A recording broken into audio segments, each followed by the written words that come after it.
Good afternoon friends. ఈరోజు కొంచెం short videos ఎక్కువనే అయినాయి అనుకుంటున్నారు. అయినా పర్లేదు, నిన్న ఒకటే మొన్న 2 అట్లా చేశాను. మనకు ఎక్కువ మందికి ఎక్కువ కంటెంట్ చేరవేయడం మన బాధ్యత. అలాగే లైక్, షేర్, సబ్స్క్రైబ్ చేయండి. అంజీ మోరా 7860 అనే ఛానల్ ఉంటుంది.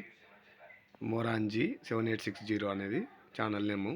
కాబట్టి సబ్స్క్రైబ్, లైక్, షేర్ చేయండి. ఇందులో క్వశ్చన్ డిస్కస్ చేద్దాం. మనం ఎప్పుడు కంటెంటే చేస్తున్నాం. క్వశ్చన్ ట్రెండింగ్ ఎట్లా ఉందనేది ఒక 4 అంశాల మీద తీసుకున్నా. భారత ప్రాంతీయ ఉద్యమాలన్నీ అంటాడు. ద్రావిడ ఉద్యమాలు, సిక్కు ఉద్యమాలు, ఈశాన్య రాష్ట్రాల గిరిజన ఉద్యమం ఇట్లని ఇచ్చి పైవన్నీ అని ఇస్తాడు. ట్రెండింగ్ అంటే ఇవన్నీ జరిగినవే. ద్రావిడ ఉద్యమాలు అంటే ఎక్కడ సైడ్ జరిగినాయి అంటే మామూలుగా మన తమిళనాడు,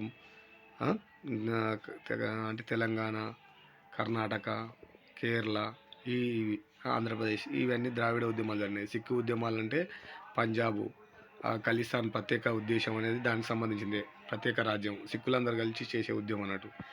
ఈశాన్య రాష్ట్రాల గిరిజన ఉద్యమం అంటే మణిపూరు, నాగాల్యాండు, మిజోరాము, వాళ్ళు సిక్కిము ఇవన్నీ ఏమవుతాయంటే ప్రత్యేక రాజ్యం కావాలని అవి కూడా కొట్లాడుతున్నాయి. అవన్నీ కూడా ఈశాన్య రాష్ట్రాల గిరిజన ఉద్యమం. కాబట్టి పైవన్నీ కరెక్టే అన్నట్టు దీనికి సంబంధించినవి. కాబట్టి ఆన్సర్ ఏంది? పైవన్నీ.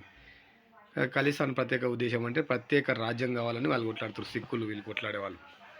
అలాగే కింద ఆర్టికల్స్ ఇచ్చి జతపరచమని ఇస్తాడు. ఇట్లా ఇవ్వడు. ఒకటికి ఏ, బి, ఒకటికి సి, డి అని అట్లా ఇస్తుంటాడు. మనం డైరెక్ట్ పెడుతున్నాం. ఆర్టికల్ 3 వచ్చేసి కొత్త రాష్ట్రాల ఏర్పాటు పేర్లు మార్పు. ఆర్టికల్ 1 వచ్చేసి రాష్ట్రాల సమైక్య. ఆర్టికల్ 30 వచ్చేసి వివిధ భాషల అధికార భాషా జాబితాలో చేర్చడం.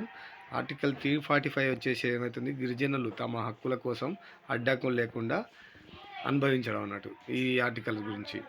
అలాగే ప్రాంతాల గురించి అడుగుతారు. రాష్ట్రాలు ఇక్కడ దానికి సంబంధించిన ప్రాంతాలు ఇస్తాడు. బీహార్ వచ్చేసి మిథిలాంచల్, అస్సాం వచ్చేసి కార్బీ ఆంగ్లాంగ్, తమిళనాడు వచ్చేసి కొంగునాడు, కర్ణాటక వచ్చేసి కూర్గ్. ఇలాంటి క్వశ్చన్ ఫ్రేమ్ చేస్తారు అన్నట్టు. అందుకే మనం దాని మీద కొంచెం అవగాహన ఉండాలి.